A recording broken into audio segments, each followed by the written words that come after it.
Hi friends, Radhika baby tips channel আপনাদেরকে স্বাগতম। আজকের এই ভিডিওতে আলোচনা করব গর্ভবতী মায়ের শোয়ার স্টাইল নিয়ে। একজন গর্ভবতী মা ইচ্ছামতো শুতে পারবেন এরকম কোনো নির্দেশনা নেই, তবে আপনার আরাম মতে অবশ্যই শুতে পারেন।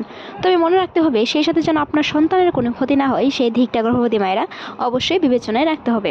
তো আজকে আলোচনা করব এরকমই কিছু গুরুত্বপূর্ণ টপিকস নিয়ে, যেটি আপনার সন্তানের জন্য, অনাগত সন্তানের জন্য মারাত্মক ঝুঁকির কারণ হতে পারে, যেটি আপনি অসতর্কভাবে করছেন। তাই আজকের এই গুরুত্বপূর্ণ ভিডিওটি মনোযোগ সহকারে দেখবেন, আশা রইল।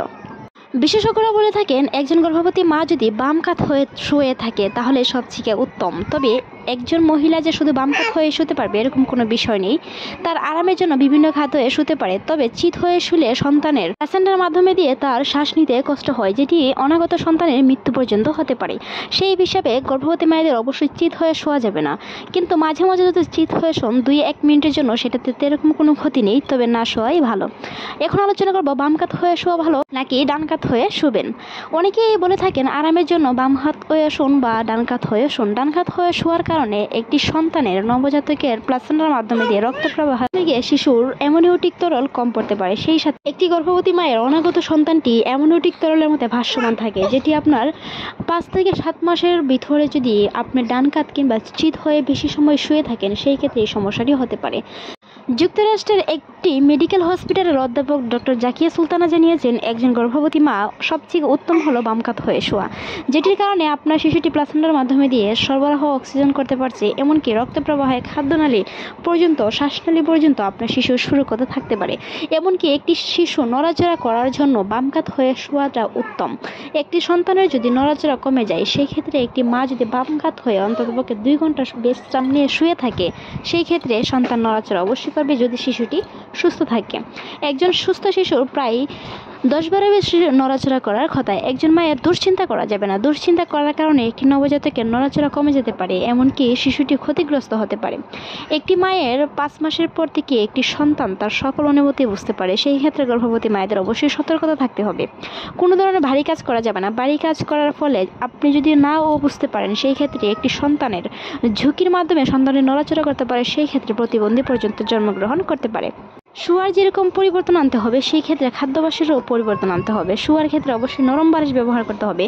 পা দুটি জোড়া করে চিপা দিয়ে ঘুমাবেন না। পায়ের নিচে অবশ্যই নরম বালিশ দিয়ে হালকা একটু নড়াচড়া করে ঘুমাতে হবে, যেন আপনার শিশুর অক্সিজেন নিতে কোনো ধরনের সমস্যা না হয়। মনে রাখবেন, একটি মায়ের ঘুমানোর সময় একটি সন্তান জেগে থাকে, সে নড়াচড়া করে, হয়তো বা আপনি বুঝতে পারেন না। সেই ক্ষেত্রে গর্ভবতী মায়েদের সতর্কতা থাকতে হবে, শিশুর নড়াচড়া গণনা রাখতে হবে।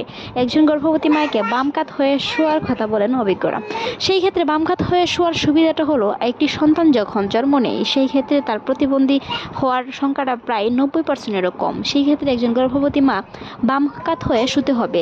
উল্টাপাল্টা শোয়ার কারণে একটু নবজাতকের প্রতিবন্ধী জন্মগ্রহণ করতে পারে, সে প্রচুর পরিমাণে অক্সিজেন না নেওয়ার কারণে কিংবা প্রচুর পরিমাণে নড়াচড়া না করার কারণে শিশুটি মারাও যেতে পারে। সেই ক্ষেত্রে গর্ভবতী মায়েদের সতর্কতা থাকতে হবে, চিকিৎসকের পরামর্শ নিতে হবে। অল্প অল্প করে এই কাত হয়ে শুতে হবে, বাম কাত হয়ে শুতে হবে, ডান কাত হয়ে শুতে হবে। তবে বাম কাত হয়ে বেশি সময় শোয়াটাই ভালো। যদি আপনি অনুভূতি করেন বাম কাত হয়ে শোয়ার কারণে ক্লান্তি অনুভব হচ্ছে, সেই ক্ষেত্রে ডান কাত হয়ে শুতে পারেন, তবে সেটি সজাগ থাকা অবস্থায়। মনে রাখতে হবে মাতৃত্বটা খুবই ঝানিকর। সেই ক্ষেত্রে গর্ভবতী মায়েদের সতর্কতা অবলম্বন করতে হবে। 1 থেকে 10 মাস 10 দিন পর্যন্ত একটি মা অনেক কষ্ট করে। সেই ক্ষেত্রে এই বিষয়গুলো মেনে চলতে হবে, নয়তো আপনার একটাই ঝুঁকি থেকে যায়। একজন গর্ভবতী মা শোয়ার ক্ষেত্রে অবশ্যই রাতে 8 ঘন্টারও বেশি শুতে হবে, এমনকি দিনে কমপক্ষে 2 ঘন্টা শুয়ে থাকতে হবে। হাঁটাচলা করতে হবে, ঘরের যে কোনো কাজে অ্যাক্টিভ থাকতে হবে, তবে বাড়ির কাজ এড়িয়ে চলবেন।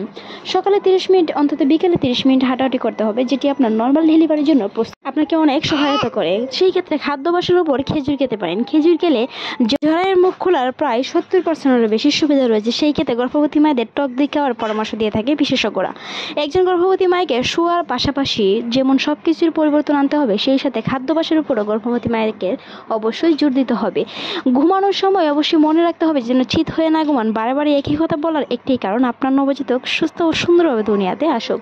তারপরে বলে রাখি, একটি নবজাতক যখন জন্ম হয়, তার যত্ন সহকারে যত টিপস ভিডিও আছে, আমাদের চ্যানেলে অসংখ্য ভিডিও আছে, চাইলে ভিজিট করে আসতে পারেন। থেকে ওঠার সঙ্গে সঙ্গে বমি হওয়াটা গর্ভবতী মায়েদের একটি কমন সমস্যা। তার কিছু সমাধান রয়েছে, যেমন সকালবেলায় মর্নিং সিকনেসটা হয়ে থাকে বেশি। মর্নিং সিকনেসের সময় একজন গর্ভবতী মায়ের বেশিরভাগই বমি হয় খালি পেটে। সেই ক্ষেত্রে গর্ভবতী মায়েদের করণীয়টা হলো ঘুমানোর পরে অবশ্যই হালকা কিছু না খেয়ে একটু সময় রেস্ট নিয়ে নিজের শারীরিক পরিস্থিতি বুঝে হালকা পাতলা খাবার গ্রহণ করতে পারেন, সেই ক্ষেত্রে সকালবেলার খাবারে অবশ্যই একটি ডিম রাখবেন। গর্ভবতী মায়েরা ডিম খাওয়াটা খুবই গুরুত্বপূর্ণ।